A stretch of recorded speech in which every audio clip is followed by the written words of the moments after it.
A Dybbuk is a concept mentioned very infrequently throughout Jewish mythology, being a fairly obscure and less recognized concept. It's a strange one, and is based in some of the odder, more esoteric spiritual areas, but it, despite being very supernatural and otherworldly, is a fairly interesting concept, so I'll try to go over it, what it is exactly, and how it works. But to begin with, you'll need to understand a few other concepts in Jewish theology. Firstly, reincarnation. Reincarnation is a concept that exists in quite a few religions, more commonly within Eastern ones. However, it's a little known fact that the concept is actually referenced pretty often in many Judaic texts and is a widely held belief in many respects.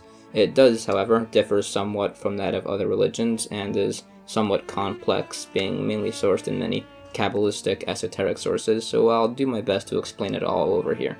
So, to begin with, it's a concept mentioned actually by some pretty major sources, notably the Ramban, not to be confused with the Rambam, Maimonides. No, this guy's name is Nachmanides, and he decidedly holds that this concept exists. Perhaps more notably, the Arizal, Rabbi Yitzchak Luria, the author of many central Kabbalistic texts, writes an entire book on this idea. Essentially, the notion goes that reincarnation, meaning that after your passing you could get sent back down for another go-around, exists, as when a person is born into this world, there's certain intents of things they were supposed to accomplish throughout their life, or at least things necessary for their soul to complete as it exists within this world. However, naturally, not everyone's perfect, and some people go through their lives without doing what was intended of them, whatever that might be, so they pass, leaving something unfinished, which isn't right. I have a whole video explaining the nature and purpose of hell, so I won't get into too much here, but rest assured, the purpose isn't punishment for punishment's sake. If anything, it's more of a cleansing process and transitory period for essentially everybody prior to moving on to heaven, according to Jewish theology at least. However, that's in regards to, moving on. You can't really well do that if you've left things undone now, can you? So, if you've failed to accomplish certain necessary things, again, apparently, whatever that may be, you can be sent right back down for a do-over so you can finally fulfill your purpose. So, souls can be reincarnated to complete a certain task, repay a debt, or even rectify a sin. In fact, the concept of reincarnation as rectification for a sin is pretty well documented by Kabbalists. That's not to say that we could presume why certain issues affect certain people, not in the slightest, but the notion does exist. So that's why the concept of certain people being a reincarnation, or a Gilgul, as it's called, of another person in the past, is mentioned somewhat frequently. In addition, there's some other references to reincarnation itself being a form of punishment, in a sense, through, say, not necessarily being reincarnated as a human, which is also a concept. You can come back as an animal of some sort, or even a plant for whatever reason, which I can't imagine is too comfortable. So that's a rough summary of everything on reincarnation, why it exists, how it works, and its uses, which of course raises the question, what exactly is a Dybbuk? A Dybbuk, which means in Hebrew to cling to or to connect, is a concept in Jewish folklore and legend of a spirit of sorts which can go around and fly into certain susceptible people and take over their body, making them move around, say things as they wish, whatever. It's basically a malicious spiritual entity, a ghost of sorts, which can inhabit somebody's body, possessing them. There are several accounts and testimonials on these, along with recordings of the requisite exorcisms, although if anyone comes claiming they've dealt with one, I'd advise approaching this with a healthy degree of skepticism. The concept, however, ties itself into the idea of reincarnation, because essentially, if a person passes and was really extra not good, according to this legend, he could be banned from even entering hell and won't even be reincarnated. So he'll simply be forced to wander the earth as a disembodied spirit,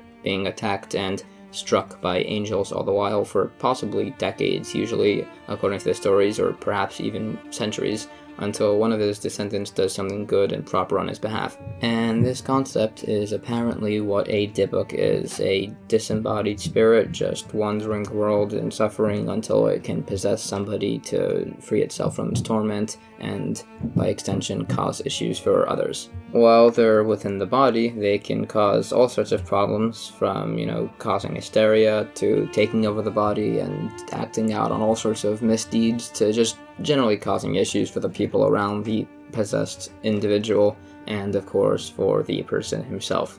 In fact, they could even remain dormant for a long period of time, unnoticed by anybody, even by the affected individual, as it works its way and subtly does damage over an extended period.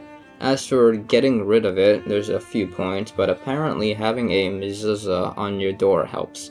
A Misza is that little piece, usually a length of wood, which is put on your doorpost, and within it is contained a little scroll of parchment on which portions of the Shema prayer is written. The reason it's done has nothing really to do with this whole Dybbuk thing. It's sourced in a commandment in the Torah and has many reasons that it's put up. One of them, however, here is that it's seen as a symbol of safety of sorts and looked at through almost as a protective thing. So I guess by the logic would help you also be protected against malicious spirits or something. Or there's also just a straight up exorcism thing, which also has sources, but whatever. That's basically what a Dybbuk is.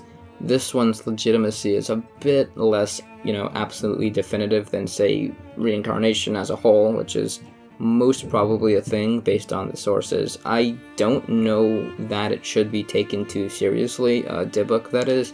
Not that it could never exist, but it's just not really something you should be stressed about. This is all in contrast to, of course, the reincarnation in the other sense, that of resurrection. The resurrection of the dead is actually one of the most fundamental concepts in all of Judaism, being directly tied to the concept of Mashiach, and itself being the final of Maimonides' 13 principles of faith, 13 concepts of particular paramount importance in Judaism. There's a slight difference between this and, say, reincarnation. Resurrection is a very literal physical concept, simply that when Mashiach comes, everyone gets to come back to life. I actually have a bit of an older video on my channel going over this one, the concept of the resurrection of the dead, and a few questions on it, like that of how, some commentaries on that, questions about, say, overpopulation, and a few others. This is one of the oldest, most widely accepted concepts in all of Jewish tradition, akin to that of, say, Shabbos or kosher.